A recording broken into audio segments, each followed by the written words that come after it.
Coca-Cola is one of the most iconic products in the world. In fact, people drink more than 1 billion cans a day, and it has an amazing history. You know, a lot of people don't know this, but Coca-Cola was originally designed by a chemist for medical purposes. The syrup mixed with water and was intended to cure ailments such as upset stomachs and headaches. Coca-Cola went on sale May 8, 1890 at Jacob's Pharmacy in Atlanta. Local pharmacist John S. Pemberton formulated a caramel-colored headache and hangover syrup that he referred to as an esteemed brain tonic and intellectual beverage. On March 29, 1890, Pemberton persuaded fountain man Willis E. Venable to sell his formula on a trial basis. Legend has it that the beverage we know and love today was discovered accidentally when Willis inadvertently mixed the syrup with soda water instead of still water. And the rest, they say, is history. Joseph Biedenhorn was the first person to ever bottle a Coca-Cola. Mr. Biedenhorn bottled a case in his own bottles, his Biedenhorn Candy Company bottles. He sent it to Atlanta to ask Mr. Candler for permission. And he said, yeah, you can bottle it if you want to, won't amount to anything, but if you want to do it, go ahead. And of course, that's really what launched Coca-Cola. To bottle Coca-Cola, you would put in some carbonated water and some syrup. The syrup sat up high. We have a reproduction of those bottling works here at the museum, so you can see how it would have flown up top. You know, it was very high up, and the syrup would have come down into the bottle, and then you filled it with the carbonated water, and then you capped it. And what Mr. Biedenhorn did was to bottle for half a day, and then he would deliver by wagon and horse the other half of the day. Now this is a very interesting piece, and it's actually my favorite piece in the museum. It's a soda fountain. It's turn of the century. It's made of onyx, and it had the flavors across the bottom. You know, there were hundreds of flavors of soft drinks in those days, or soda fountain drinks. This one had their little tags here: creme de menthe, sarsaparilla, peach, orgeat, which was an almond flavor. This one is Coca-Cola, grape, claret, root beer, rose, and this one's my favorite one. It says "Don't Care" on it. So if you walked in and the soda jerk said, well, what flavor would you like? And you said, I don't care, you got the "Don't Care" flavor. Hilda Clark was an American model and actress. Born in Leavenworth, Kansas, she moved east to Boston to become a popular music hall songstress and actress.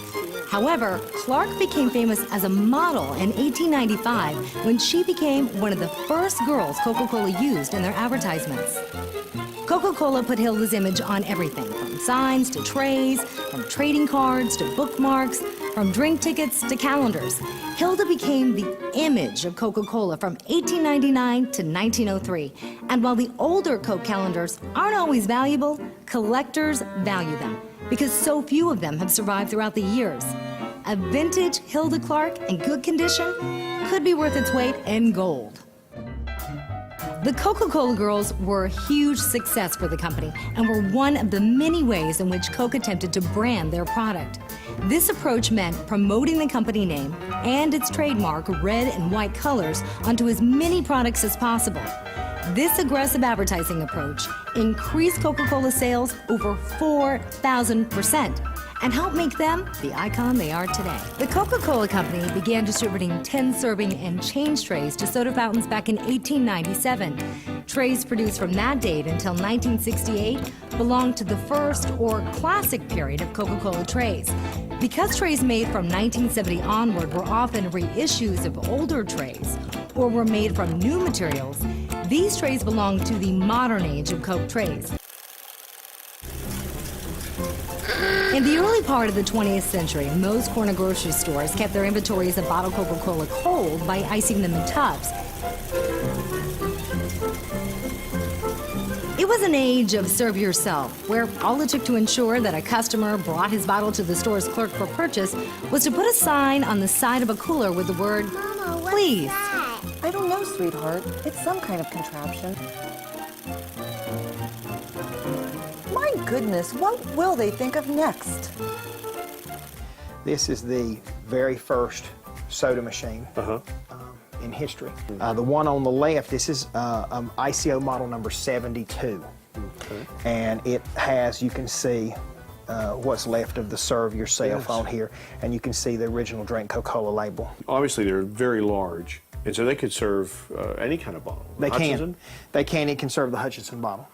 These machines can serve, it could serve a lot of flavors. Other companies that had flavors during the day with different sized bottles, it could have served them.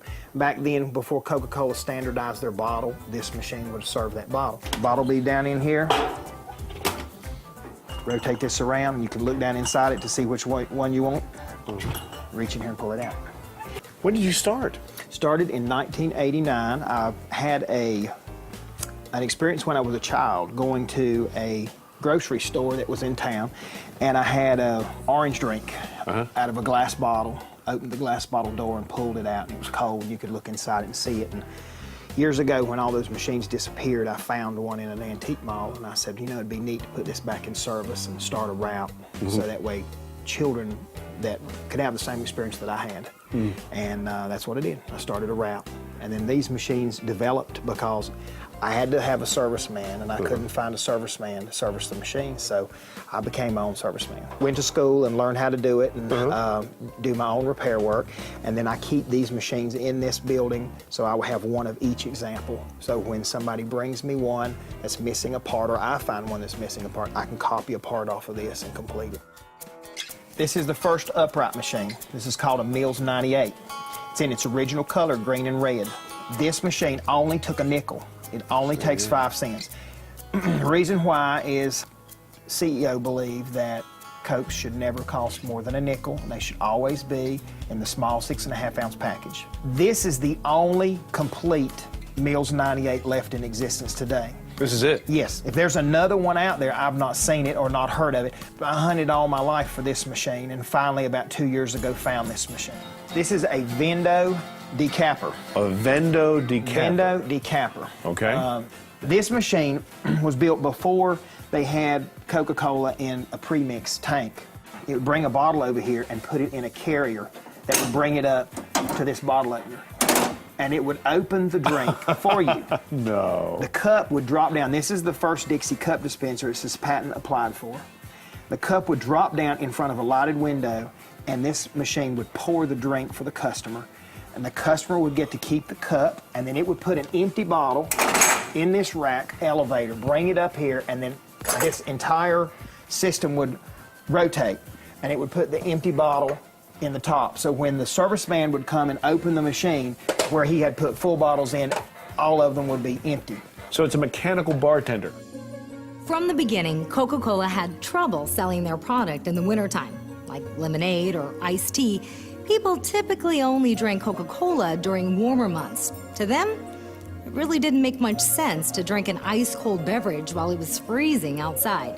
That's why in 1922, Coca-Cola launched a new marketing campaign in an effort to broaden people's views on when a Coke might just hit the spot. To do this, they hired Hayden Sundblom, an artist who defined the American dream through his work and worked for nearly every Fortune 500 company, including Quaker Oats. Coca-Cola wanted Sundblom to create an advertising campaign featuring Santa Claus.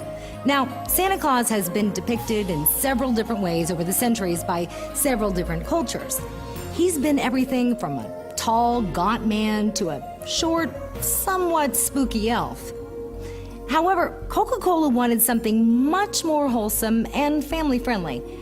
And what sets Sundblom's creation apart from all the previous incarnations of Santa was that Sundblom's version was warm, friendly, festive, and most importantly, human. This not only made the advertising campaign incredibly successful for Coke, but it also made Sundblom's Santa a cultural icon the world over. Initially, Sundblom modeled Santa's smiling face after the cheerful looks of a friend, Lou Prentice. He embodied all the features and spirit of Santa Claus, Sundblom once said. The wrinkles in his face were happy wrinkles. After Prentice passed away, Sundblom used his own face as the ongoing reference for painting the now enduring modern image of Santa Claus. Sundblom's version of the North Pole's most famous resident became the most enduring and widespread depiction of the holiday icon ever. And even today, it's the image you think of when you hear the name Santa Claus.